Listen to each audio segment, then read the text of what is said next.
Today, we're beginning with the first shiur on the halachot of Shabbat. Last week we gave an introduction. So I'm going to give another small introduction now. Just a question. Anybody know what the difference between conservative Judaism and Orthodox Judaism is? No, it's not go. It's important to know it at this point because the area of Shabbat is exactly one of those areas where you will notice a major difference. There's only one type of Judaism. The Torah Judaism, what the Torah prescribes. But the way the conservatives interpret it is a problem. They say you need to adapt the Torah to the times, whereas we say we need to adapt the time to the Torah. That's a major difference because as we begin to see these halachot of Shabbat, many questions will arise that were not written or documented 100, 200, 300 years ago where they did not have electricity. So a lot of the technology that we have today, we need to see how it applies, right? How we can apply the Torah to it, right? The halachot, how will it apply to the technology? So that we will see in the following 3 or 4 months, however long it takes us to cover the Chod Shabbat. Last week I mentioned that in Shabbat we find 39 melachot, 39 functions or jobs or types of work that are prohibited, and we learned them out from the Mishkan. Those functions that were done were performed in the Mishkan. In the time the Jews were in the desert and they had a tabernacle, there were various categories of work and they dealt with various things. Some rabbis divide the categories into what the ultimate goal of that set of functions is. There's a set of functions or jobs that their goal is to bake bread. But in order to get to the bread, you need to plow the field, you need to seed it, you need to harvest it, you need to grind it, you need to thresh, and to winnow, right? So all of that to achieve what? To achieve bread.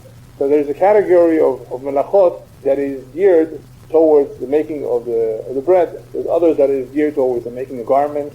There's others that are geared towards the processing of hides. And there's another category that is geared towards construction, building. So we're going to start from the very beginning. But before I start, I just want to review a couple of important points. If you read the Torah, all you find is the word melacha. You do not find those 39 categories. The Torah says do not do any melacha on Shabbat. So the big question is, what is a melacha? The Torah doesn't tell us what a melacha is. Where do we know what a melacha is from? The rabbis told us that the melachot that are prohibited are the ones that were found in the building of the tabernacle. How do they know? From this you have one hochacha, one proof, that we need to have a Torah sheba'al peh. And you cannot just live as a Jew by following the Torah shebechtav, the written word. The written word is, of course, what we received from HaKadosh Baruch Hu in Sinai through Moshe. But that's not the entire book. That is not all the mitzvot, at least not all the details of the mitzvot. You have all the midrashim, you have the gemarot, you have the mishnayot. What's all that? It's called Torah sheba'al peh, the oral word. The oral word is not a separate Torah. It complements or completes the Torah shebechtav. Without it, you could not understand the Torah whatsoever. Another quick example is tefillin. The Torah tells the men to put on tefillin. How do you make it? How do I know that it has to be square? It has to be black. That there needs to be a shin. 2 types of shin written on the side. One with 3 heads and one with 4 heads. That it has to have straps. That it has to have certain amounts of parchment. In which order the parchment are written. All of these details are not written in Torah. The Torah is an abridged book. What do we see from this? That there is a Torah sheba'al peh. Those of you who were here for the dietary laws, for kashrut, we spoke about the simanim that the Torah gave, how to identify kosher animals, kosher fish. The Torah did not give us the simanim on how to identify kosher fowl. It just listed the various birds, the families of birds that are kosher and not kosher. Actually, it lists the ones that are not kosher. And from that we know that the majority are okay. Nevertheless, there are simanim. All of that is in the Torah sheba'al peh. Without the simanim, how will we identify today what a tuchifat is? Tuchifat, how do we know what the tuchifat is just because somebody translated it in modern Hebrew? Who says that he gets the right bird? So we need to have simanim, how to identify kosher bird during the desert you want to eat on things. All of that is in Torah sheba'al peh. So the same is with the melachot of Shabbat. In order to understand what is mutar and what is asur, we need to have had this handed down from Moshe to us in every generation. What are the categories of the 39 melachot? What are the details, the specifics? When yes and when not, and so forth. When one Chas v'Shalom transgresses the melacha, according to most opinions, he's transgressing really 2 mitzvot. One is the prohibition of lo ta'aseh kol melacha, of not performing any job, any work that is prohibited on Shabbat, and the other one is the mitzvah aseh. Uvayom hashvi'i tishvot, on the 7th day you will rest. So there are two commandments here for every melacha. One is to rest, and if one is not resting, if one is doing a melacha, he's transgressing two prohibitions. So the first one in the order of the 39, and some weeks, by the way, we will cover only two like today, because they're more involved, and some weeks we may cover more. There might be a week, I think, that we will cover one. For example, cooking. It may even take us more than a week. That's the one that there's quite a few details. Details that include also that which was decreed by the rabbis, which as we call it in Hebrew, Mibirabanan. So there are some that may take us longer, some will take us less time. Choresh is the first one, not choresh, the rice made by the Persians, not that kind of choresh. Choresh means to plow the field. Plowing the field means to prepare the field for sowing, not sowing a garment, but sowing meaning seeding the field. The first step is to plow the field. This is one of the melachot, and there are melachot, including this one, that the Torah does not tell us how much is asur. Neither the rabbi specified, and we know as brought down, that the shiur in this case is mashu. In other words, even if you were to make a small hole in the ground in your backyard, it would be considered choresh. It's not that you have to have a certain amount. I have to plow 1 foot by 1 foot. Shiurim you will find. The Torah, in the various melachot, and the various things that it's asur for us to do, or it's asur for us to eat, certain amount. There's a shiur for everything. Like there's a shiur of chazait. There are shiurim, but not in choresh, and not in zoreah. There's no shiur. Even if you were to make a small hole in the ground, shiur is a measure, an amount of quantity. So in this case, there would not be a specific quantity, even a little bit. To make a little hole in the ground would be considered plowing, and that would be asur. Yeah, I'll get to that. Well, Hashem, we have a long list, and we'll cover that too. But if I forget, remind me.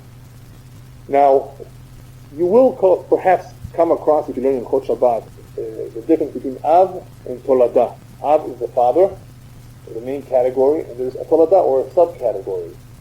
The subcategories are not in any way more lenient than the main category.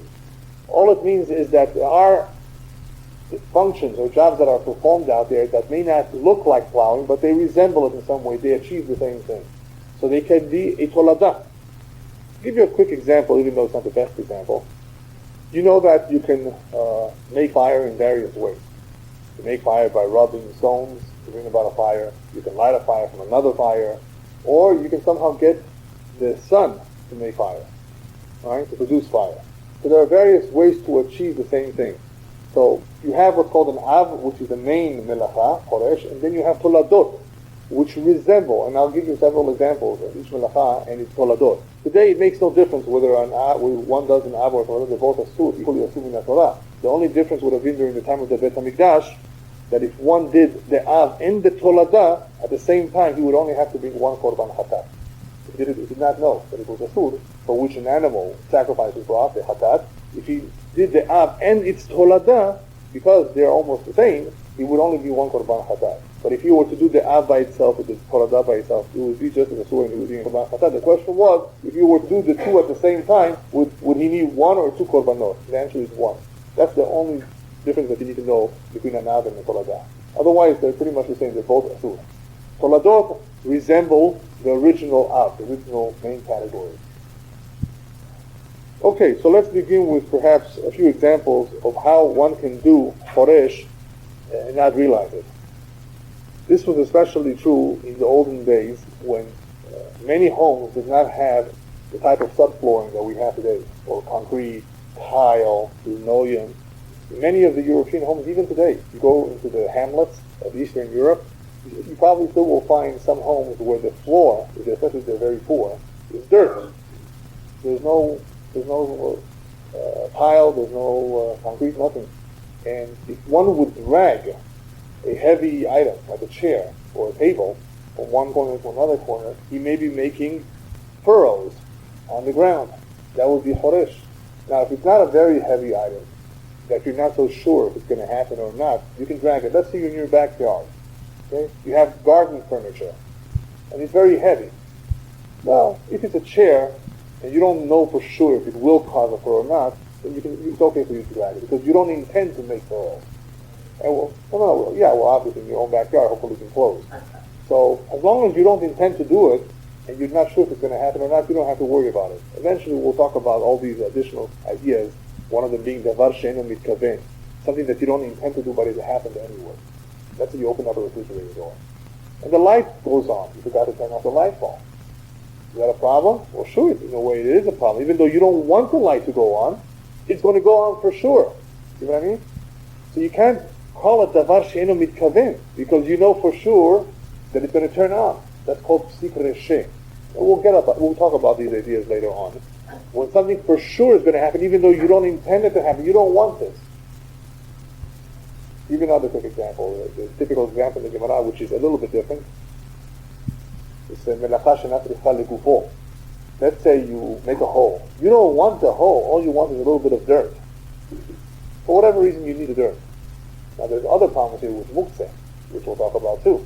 Muktzeh are certain items that you cannot touch or move on Shabbat by rabbinic decree. But that's only by rabbinic decree. So, is it a problem or not? You don't want to make the hole, but a hole is happening anyway, regardless of what your purpose is or why you're creating the hole. So these are additional ideas that one needs to consider. In any event, here, if you're in your backyard, you're moving a heavy table or chair, if you don't know if it's going to happen or not, you don't have to worry about it. But if it's something very heavy and it has spikes, something very, very sharp, and you know for sure that this just will cause marks and scrape the ground and make furrows, that's a surah. That's called choresh. Even though you don't plan to seed and you don't plan to grow corn in your backyard, right? So what? It makes no difference.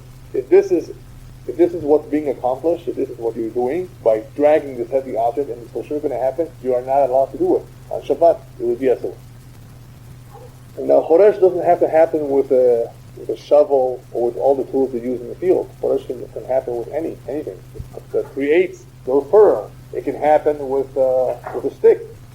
One uses a stick somehow, or the table and chairs that we mentioned. That's also called choresh. What if you have a sandbox? Is that what they're called, where the kids play in? Sandboxes, right? What would you say? Moving the sand around, is that choresh? Why not? Exactly. The whole sand is collapsible already. It's not one gush shel afar. It's not one body of earth. The whole thing is already moving around. As long as there's no liquid and it's not a body of dirt, even the kids would be allowed to play in it on Shabbat. Why are they allowed to play in the sand on Shabbat? Sand is muktzah. Muktzah usually means something that has no use for Shabbat. You have no use for it, therefore you shouldn't handle it. So why are kids allowed to play in the sand on Shabbat? Anybody know? They are allowed to. Because it's depending on why something is muktzah. There are various types of muktzah. The basic idea is that certain types of muktzah, if you designate them before Shabbat, I intend to use this for Shabbat. This will be a toy, right? Or something else that you can use for something that's permissible on Shabbat. Then it's no longer muktzah. So a sandbox is a toy, like you said, because it has been designated so before Shabbat, and they can play in it as long as it's loose gravel, loose sand. It's not that there's no liquid in that. Yes.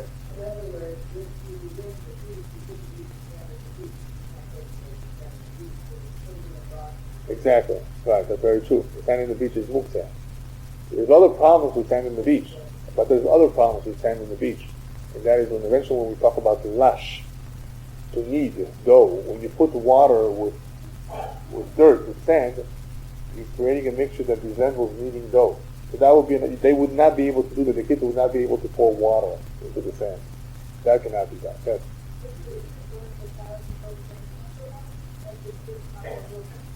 You would need water for that, right? In order to create that. I don't think you can make a sandcastle with just pure sand.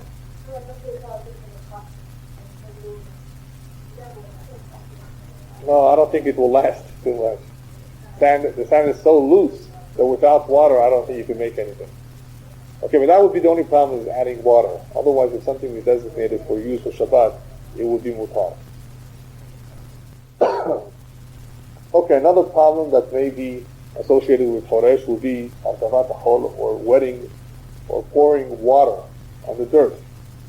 Where could that come? Where could that be? Can anybody here imagine a very, very common problem that can easily happen on Shabbat? No, that you are pouring. Why would you want to pour water on the ground? No, we're going to get to that. That's something else. Okay, there are various ideas. Let's say it's too cold, you want to wash your hands outside. You have to be careful not to wash your hands on top of the ground for two reasons. One is because of Choresh and one is because of Zorea that we'll talk about next. You're making it grow. You're watering the grass.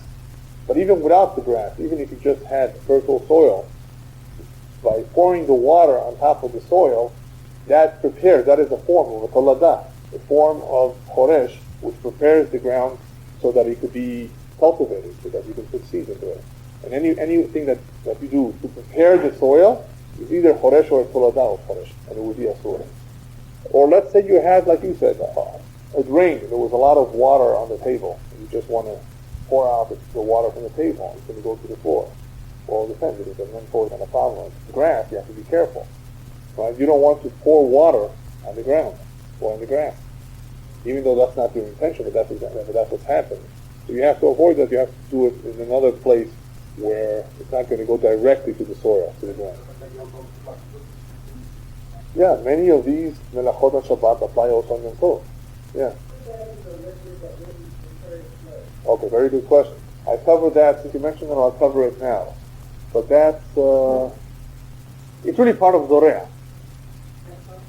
Let me see if I put it over here, one second. Yeah, I put it in the back, so we'll cover that. When we cover Zorea. If somebody needs to go to the bathroom, right? We'll talk about in Zorea. Another item that is included in Choresh is Filat HaSadeh or the Hatzer. You cannot remove the debris, move leaves, stones. There are other problems too with that. But when you're cleaning up your field, removing debris, stones, that is a form of preparation of the soil, and that would also be included in Choresh. Yeah. Right. Sure you could. I'm talking about something, handling something. If you're not allowed to handle, to walk on it is not a problem. No, you don't walk on sand like that. Yeah. Okay, so removal of debris, any type of debris, from the backyard, there are various problems, and one of them is that it's a form of Choresh as well, because you're cleaning it up and you're preparing the soil. Another item that is included in Choresh is removal of the weeds. Now, even though removal of the weeds can fall under the category of koser, which we'll cover next week, of cutting or uprooting a plant, since the weeds do harm to the plant, it could also be included in Zorea and in the Choresh. Zorea we'll cover next, and in Choresh you're basically improving the soil or preparing the soil. As I said before, anything that prepares the soil is also called Choresh. So it's either one or the other, or both sometimes, because it achieves the two ideas. So that cannot be done either. Okay, the next item is very important. Hashva'at gumot, leveling the surface. As I said before, in the olden days, many people had homes where the floor in the house was not covered, in other words, it was not tiled or no cement, and there was a problem of sweeping the floor. Even today, there are opinions that hold you're not allowed to sweep your kitchen floor on Shabbat. For this reason, of Hashva'at gumot. Hashva'at gumot means leveling. When one is leveling a surface, if it's in one's home, it's a form of boneh. Boneh means to build. To level is a form of building. If you were to be outside and one is leveling, then that would be similar to Choresh. Yeah. Why? What's the problem with synthetic or non-synthetic wool? Yeah, no, there's other problems that with certain brooms they break off. Right, the synthetic perhaps doesn't break off. But the real problem with brooming or sweeping is hashva'at gumot, or leveling the surface. So therefore, the custom is today, according to most opinions, that as long as you have a tiled floor, linoleum, cement, and not just bare ground, it's mutar. It's okay, it's permissible to sweep the floor. Because we don't agree, we're not mahmir, we're not so strict to say, if you do it here, you're also going to do it in a floor which is not covered with tile. See, that was the problem in the olden days. And some opinions hold, well, we have to do it across the board. Say everything is a sewer. But no, other opinions hold that since today the majority of homes are built in such a way where either it's tile or aluminum or some covering, we don't have to have this hashash, this concern that one may come to sweep the floor if it's not covered with some material. But everybody agrees that outside, for example, in the backyard, you would not be able to because of the various spots perhaps that are not covered, or you might be covering. Or to sweep the floor from the inside towards the outside could sometimes be a problem too. if that dust or that soil or whatever is there is going on the ground. So it depends where you're throwing whatever dirt you have in the kitchen. So you have to be careful with that too. But it would be more tough to sweep the kitchen floor if it's covered. Yeah. No. That's another problem. You cannot kill insects on Shabbat. If you want to encourage them to leave, by as long as you're careful that you don't kill them, because you're not allowed to do that on Shabbat. Right? So you have to be very careful with that. You're allowed to remove them alive in the house. That's correct. You can trap them. You cannot kill them. That's correct. All right, so that's the problem with grooming in the home or in the outside in the backyard. There can be some issues that one has to be careful. But if we're talking about the kitchen floor, it's okay. There are other problems with carpets, with rugs. That we'll talk about when we get to the melacha that deals with that issue, that problem. So right now we're only covering surfaces as the kitchen floors and some bathrooms that have tile or cement or linoleum and the like, not carpet. Okay, walking. Getting back to your question, Parveen, with shoes. Even though we said you cannot drag heavy objects over the soil because that may make furrows, you're allowed to walk. Because what happens when you walk with the heels? All you're doing is compacting the ground. Compacting is not chorish. That is why there's no problem even dragging or taking an agala, a baby carriage that has heavy wheels. The wheels, all they do is compact the ground. They don't make holes in the ground. Now, if you were to walk with a cane, that already might be a little bit more of a problem with a cane. But usually it's okay. Unless it was very soft, the ground, you have to be careful. But there will be no problem walking or taking a carriage on the ground. Even with high heels. What? But the effect the heels have on the ground is to compact. It doesn't really, What's choresh? You're loosening up the soil. That's choresh. Yeah, the heel, the shoe, the agala, the wheels, the effect that they have is to compact. And that's not a problem. Okay, that basically covers choresh. Now we're going to go over to zorea, the next one. Sowing or feeding the ground. When we say zorea, we include notea, martiv, shoter, any form of planting the ground. It doesn't have to be a seed, even if you take a plant and put it in the ground, or you take something that was somewhere else and you transplant it elsewhere, or you graft two things together. All of that is a form of zorea, of planting or seeding, and that would be a Asur on Shabbat. And just like in Choresh, the Isur was the Kol Shehu, even a small amount, here too, it would even apply to one seed. Where is this applicable today, unless if you don't have a field? This is very interesting. Let's say you're eating an orange outside, or a peach, or a watermelon, right? And you throw out the seeds. You have to be careful. You are not allowed to throw out the seeds in the backyard. You have to be careful where you're throwing the seeds, or the pits, actually. The same is true even if you're not throwing away the pits. If all you're doing is throwing away the fruit because it's spoiled, or you finish it and there's no garbage and you just want to throw it on the ground. You're not allowed to do that because there might be zorea here. That's what may come out from the seed, from the fruit that you left behind. So one has to be very careful with zorea in the sense of that where he's eating. Dispose of the pits in the garbage can and not on the outside. Now let's say, by mistake, some seeds fell out. What should you do? Are you allowed to pick them up? Why not? Are they muktzah? Are the pits muktzah? You have no more use for it. Anything that you have no more use for it, like garbage, is muktzah. So are pits muktzah? There are two issues here. It's a very interesting concept here that is discussed among the rabbis. There are two issues. Issue number one is when does the planting begin with the seed? The moment it falls into the ground or after it germinates? That's an issue. Are you over? Are you transgressing this law, this melacha, at the moment it falls to the ground because it's capable of germinating already? Or only maybe a day or two later when it happens, then lemafrea, we go backwards and we say, you were over because on Monday it germinated. An interesting concept.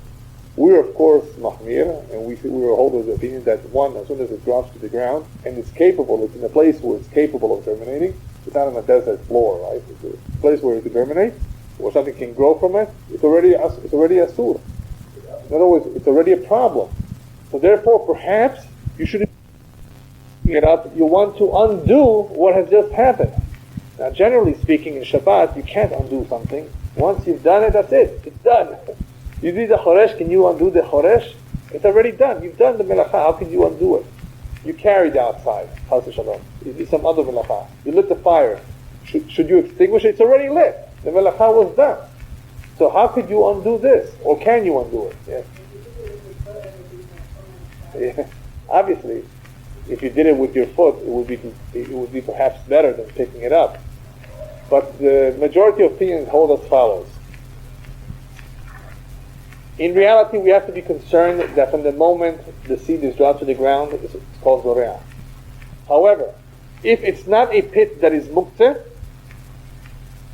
you should immediately pick it up, if you can.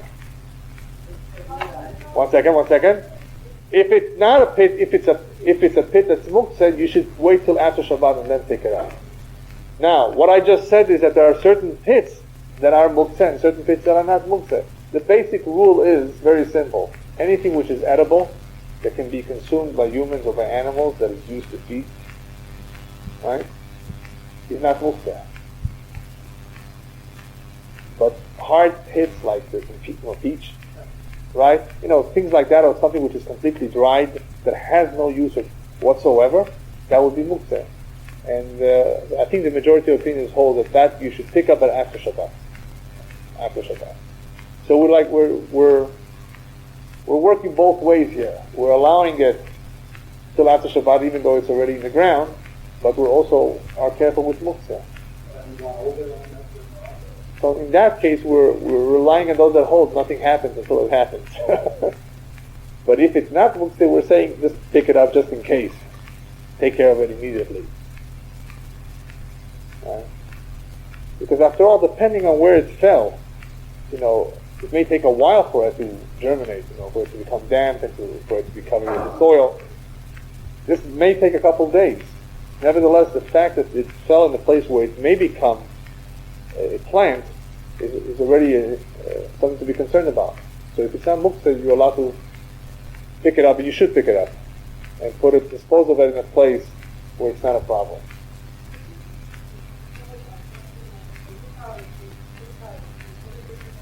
Yeah, muktzeh is a category which we'll discuss much later towards the end, because it covers those areas that are by rabbinic decree. The rabbis wanted us to be careful with Shabbat, that in order that we experience the spirit of Shabbat, not only to hold ourselves back from the 39 melachot, but from anything that is similar, or from anything that goes against the spirit of Shabbat. So for example, we don't read newspapers on Shabbat, even though it's not muktzeh, but it's just another idea. The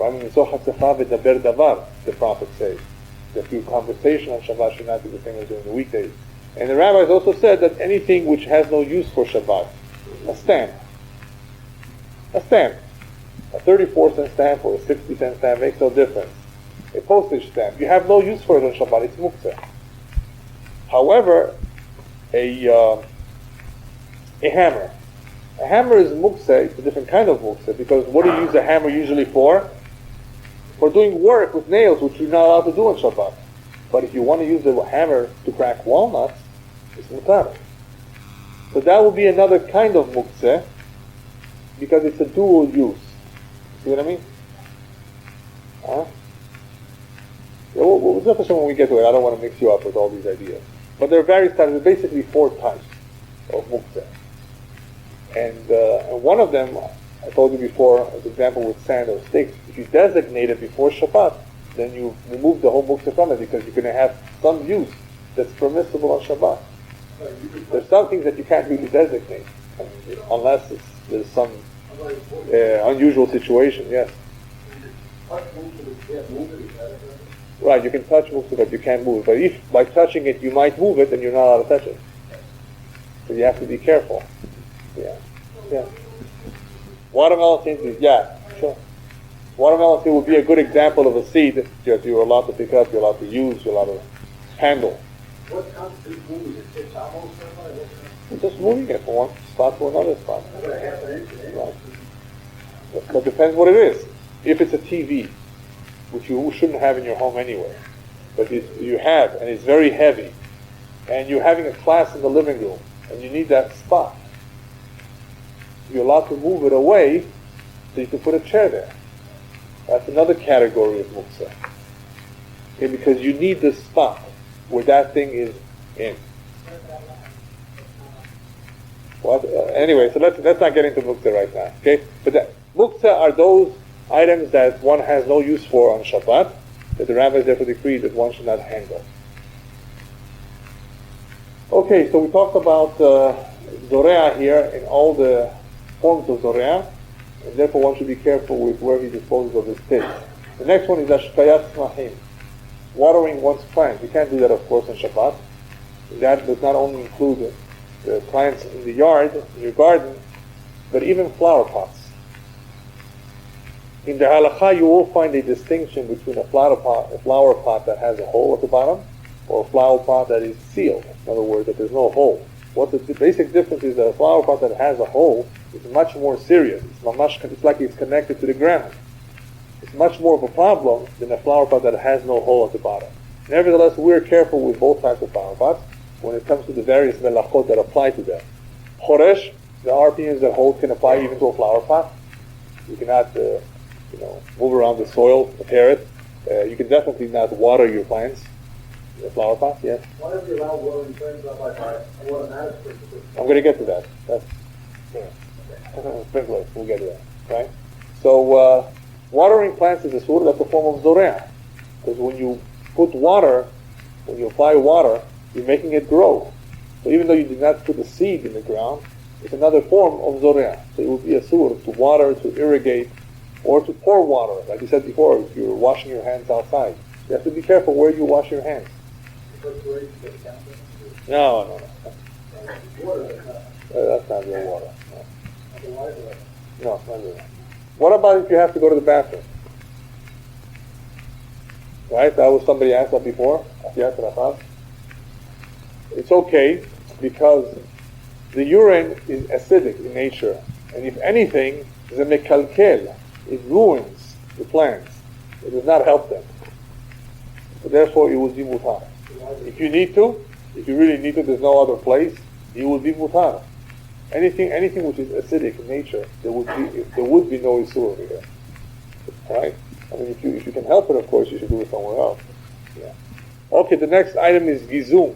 Gizum is pruning or trimming. That cannot be done either. Pruning or trimming a tree, a branch, a flower, dead leaves, like we said before, with a bad herb or with weed. Either it's a form of choresh or it's a form of zoreah, because you are helping the plant or you're helping the ground. Either way, it would be a sur. Alright, sprinklers. What do we do with sprinklers? Sprinklers is also irrigation of one's grass or plants or whatever, and it's a sur. However, if one started irrigating his grass, his yard, his plants before Shabbat, he opened up the valve. It's allowed to go into Shabbat. You don't have to stop it. As long as it started before Shabbat, it is mutar for it to continue on to the Shabbat. But you can't, of course, turn it on Shabbat. Turn it on Shabbat. You can turn it off, but you cannot turn it on. Now, that brings us to the question of automatic sprinklers and anything which is automatic. That is a whole big subject in itself. In Hebrew, it's called sha'on Shabbat, using timers. Since we're talking about sprinklers, I might as well cover it now, even though this is a whole topic in itself. It can apply to anything. It can apply to air conditions, it can apply to the lights. It actually does apply to all these things. When can you use timers, and when can't you use timers, and how do you use timers? Let's say you wanted to turn off earlier. You already set it up for a certain time, and you want to, move the pins around for earlier, for later. So this is a whole subject in itself, and perhaps we'll cover it another time. I'll just tell you briefly right now. It says on the pasuk, "Lo ta'aseh kol melacha." It doesn't say "Lo ta'aseh," "Lo te'aseh." No work shall be done. And the rabbis learn from that includes amira le'akum. Whatever you cannot do, you cannot tell a goy to do. So some people ask me, what's a Shabbos goy then? In Europe they have something called a Shabbos goy. That's true. There is something called a Shabbos goy that under certain circumstances it was permissible to use a goy, but not always. Because the rule still remains the same. Whatever is asur for you, whatever is prohibited for you to do on Shabbat, you cannot tell a goy to do it. Otherwise, the work is being done one way or another. Even though, of course, it's not the same as Surah, so you did it yourself. But whatever we cannot do, we cannot tell a goy to do. There are situations where we're allowed to tell a goy to do certain things. For a sick person, if it's not something which is asur midoraita, it's only midrabanan, by rabbinic decree, and there is a big mitzvah involved here. Let's say It's 20 degrees outside, and you forgot to turn on your heater. So there's a rule, there's a halakha that says when it comes cold, everybody's considered sick. You're allowed to use a goy to turn on the heater.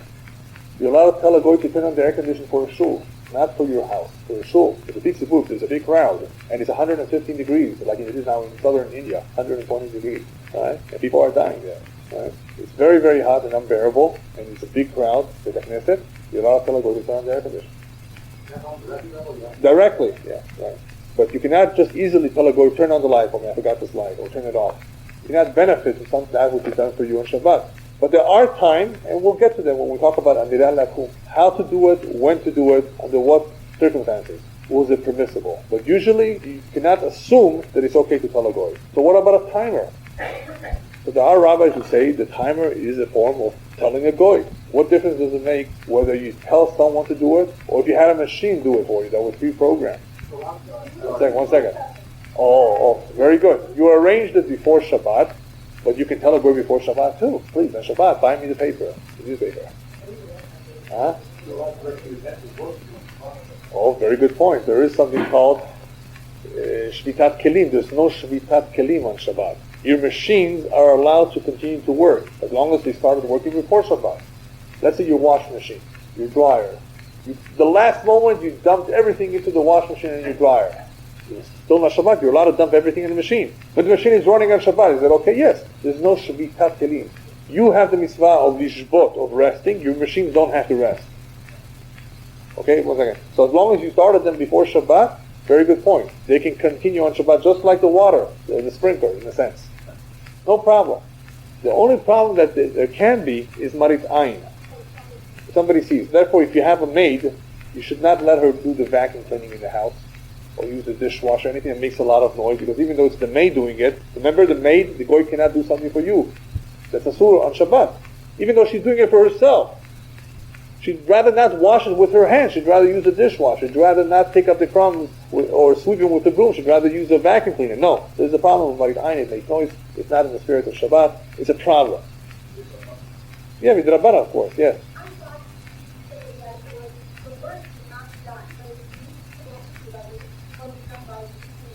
Right, the question is when it was started. So if something was started when it was permissible to start, it can continue on Shabbat. In other words, you don't have to stop it, because there's a rule called En Shvitat Kelim Shabbat. The one's equipment or machines do not have to cease from work. They do not have the commandment of resting. Only we and our animals and our servants, the Torah says, right? Not our machines. If somehow the machines can work on their own, in those days they didn't have this automation, but if somehow they could, there would be no prohibition. Yeah.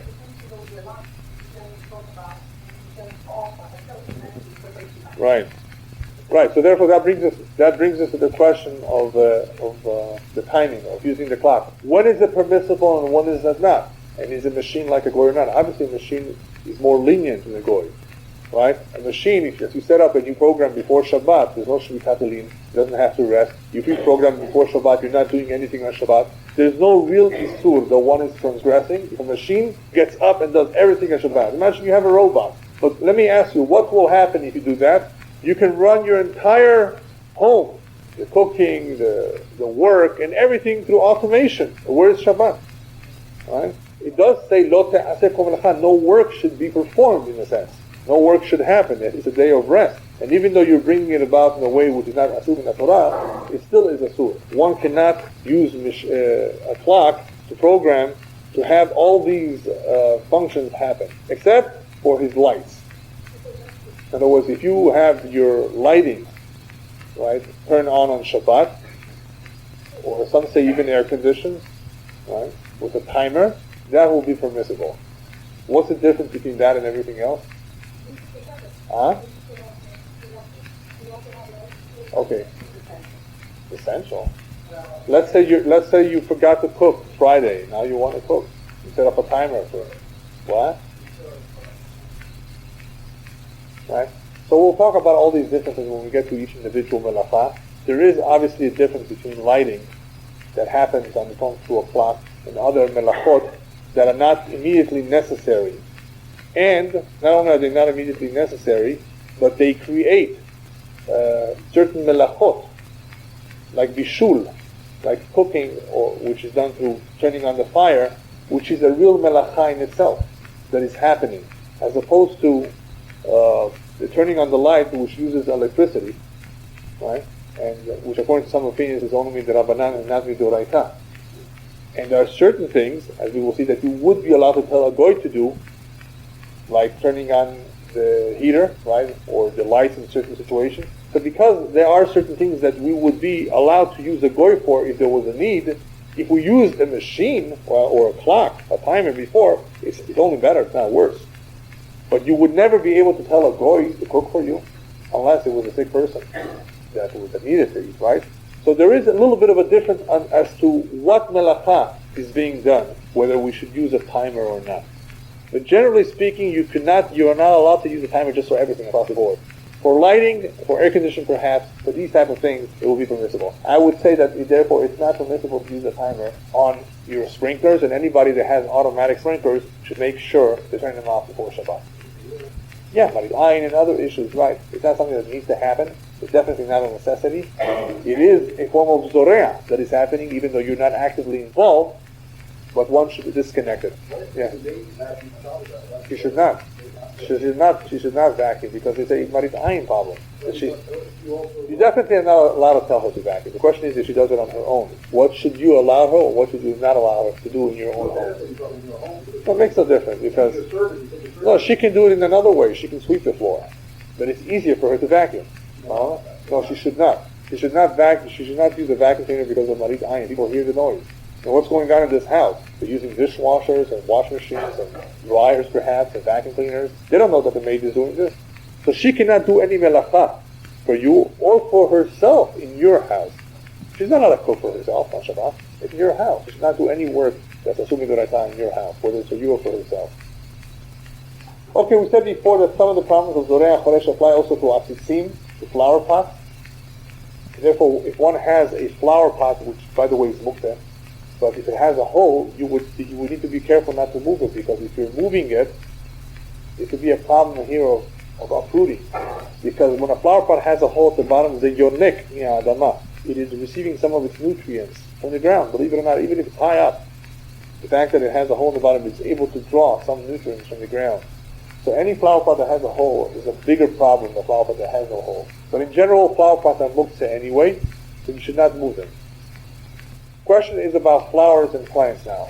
Are you allowed to put roses in what do you call it, a pitcher, in a vase of water, or are you allowed to remove the flowers? What would you say? No, we're talking about on Shabbat right now. You can definitely not immerse, you cannot put any flower, any plant into water on Shabbat.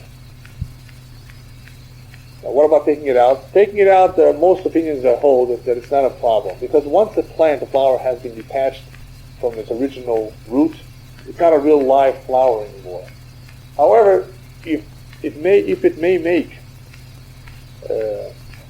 buds or roots in the water, you should be careful not to remove it either. In other words, there are some flowers or some branches that you put into the water and they start growing. If something starts growing from it as a result of you putting it in the water, then you should not remove it either from the water. But if you need to move it around, this would be okay, because it's in water and not in earth. The last point is hydroponic. Anybody know what that is? There's questions as to what beracha do you make on something that grows on water. Is it borei pri adama or not? A lot of the vegetables are being grown today on the water, right? Right? Yeah. Anyway, it's all adama. Sure, everything comes from the earth, one way or another. There's various ways to make it grow, and therefore, anything that is being grown on hydroponics, you have to be careful with it, as though it would be growing on the ground too.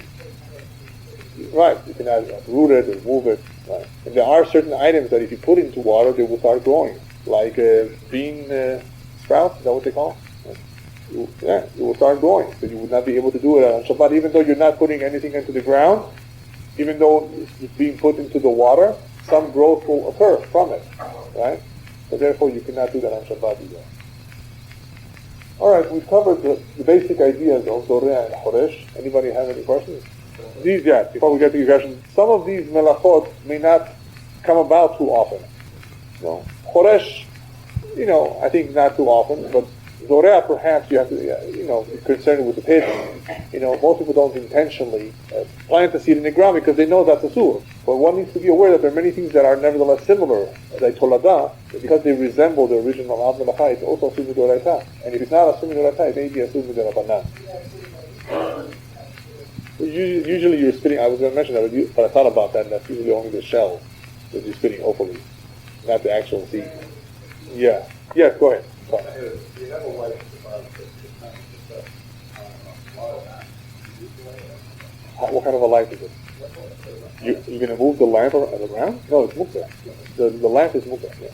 Yeah. Even if the light is off. A lamp is mukta, right? Anything that has no use for us in Shabbat, that we cannot handle it. What? Right. That's something else, right? It's like a TV set. You would need this. You need this. If you need this spot of where the TV is standing, you need to sit there, and you're allowed to move it. No problem.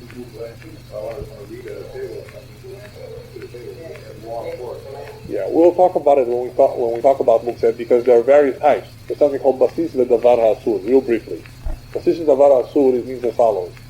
You notice the custom is to put the halot on the table before the mother lights the candles, because you want the table to contain something which is permissible and something which is prohibited. The candles, once they blow out, are also prohibited to move. You cannot move the candles anymore.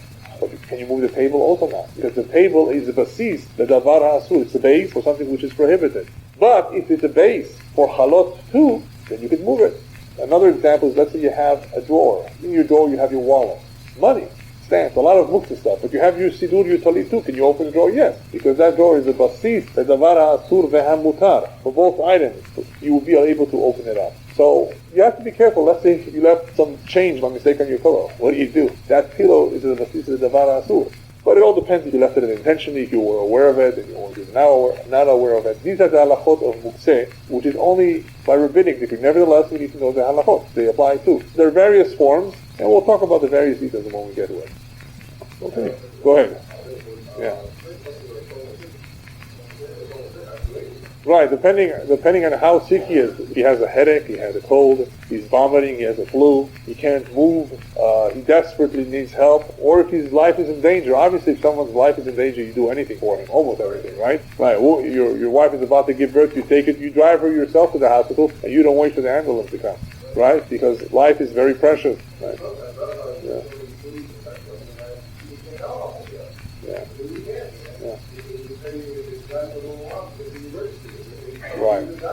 Right. Okay. Otherwise, then, no more questions. We'll continue next week with Hashem. Next week we'll begin with the melacha of kotzer, or cutting.